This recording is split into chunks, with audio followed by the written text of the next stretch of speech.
Assim, é uma 10%. tristeza. É uma tristeza, é um negócio assim, eu me sinto um idiota, um imbecil.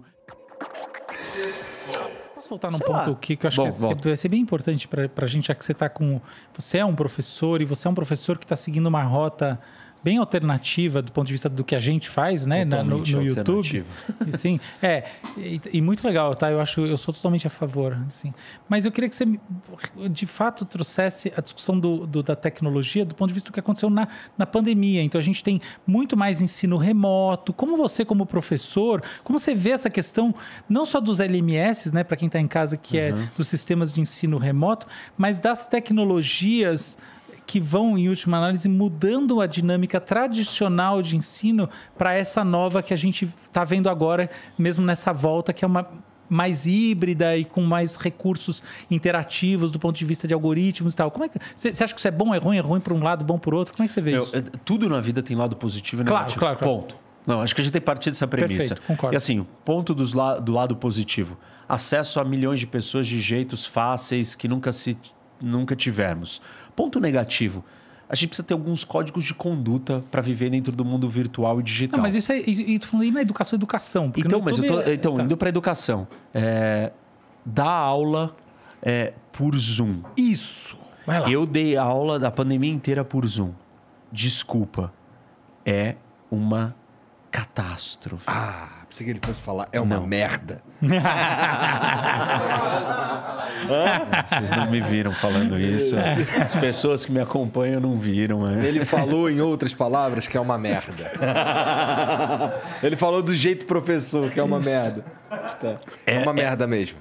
É insuportável, trágico, catastrófico. Desculpa, os meus alunos não ligam a câmera. Os meus também não. Eu fico falando sozinho pra mim mesmo. Eu não sei se alguém tá ali. Assim, é uma 10%. tristeza. É uma tristeza, é um negócio assim, eu me sinto um idiota, um imbecil.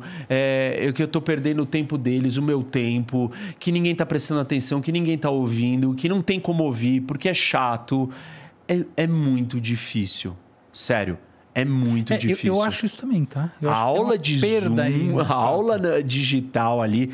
Eu não estou falando de uma aula gravada, tal, que você não está interagindo com a pessoa simultaneamente, que o cara tem que assistir um vídeo. Senão o YouTube não bombava. Claro. Senão as pessoas não aprenderiam um monte que aprendem com os meus vídeos no YouTube. É legal, lógico. É diferente. A gente está falando de como é que é o papo na universidade. Isso, eu estou falando de aula de Zoom. É diferente de uma aula gravada, feita para assistir. As minhas aulas são fenomenais, as pessoas amam. Eu recebo um feedback, assim, milhões de mensagens falando, cara, é muito didático, eu tô amando, eu não imaginava que o mundo era desse jeito. E eu, óbvio, fico muito realizado. E eu não faria isso sem a ferramenta digital, sem a plataforma. Mas a aula ali, real, em tempo real, não funciona. Para mim não funciona, não funcionou. E eu não ouvi de nenhum professor que falou, estou amando dar aula no Zoom. Eu não conheço quem falou isso ainda. E não tem como. E eu não, assim, também não estou ouvindo dos alunos, é o máximo.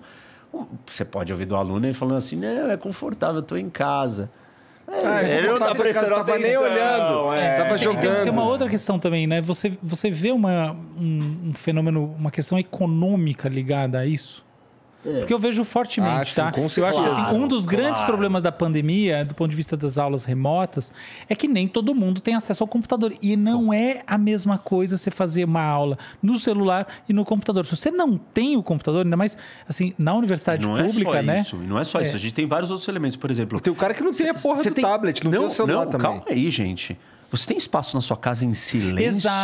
Exato. Você tem um lugar reservado que você pode ter aula, ou você está tendo aula e está passando a sua família inteira aqui? Falou tudo. E tipo, está no meio da sala. Então, a aula remota na pandemia, no final das contas, ela funcionou como uma estratificação social, exato, porque ela não nivela, porque você botou todo mundo na sala de aula. A sala de aula foi dada para todo mundo. Nem todo mundo pode pagar a mesma sala de aula, pode estar no mesmo tipo de sala de aula, mas todos que conseguem estar ali...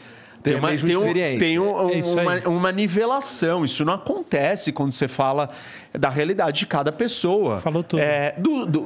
Não é só o espaço físico, né? É o barulho, É o equipamento, não é o computador, é o fone, a qualidade da internet.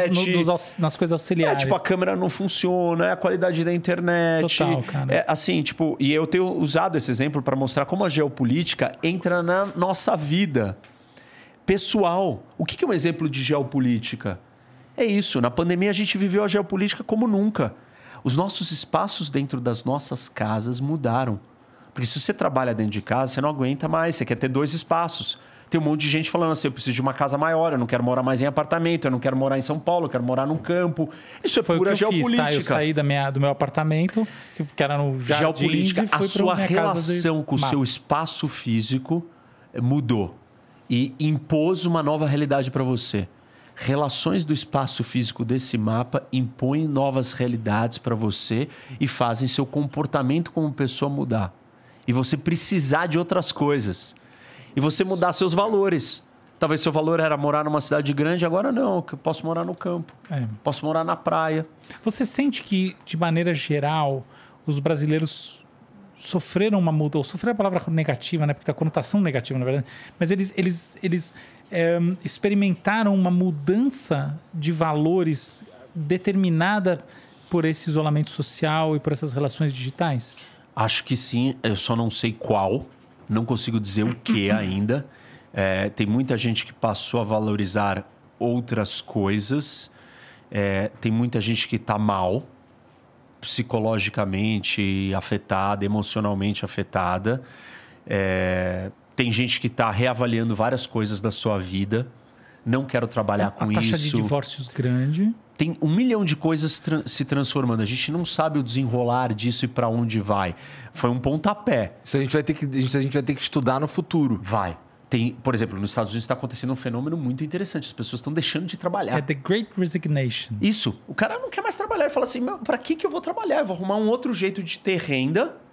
E olha que curioso a conexão que a gente pode fazer com isso. Um dos grandes problemas ou das discussões de uma força de trabalho robótica é as pessoas não terem que trabalhar.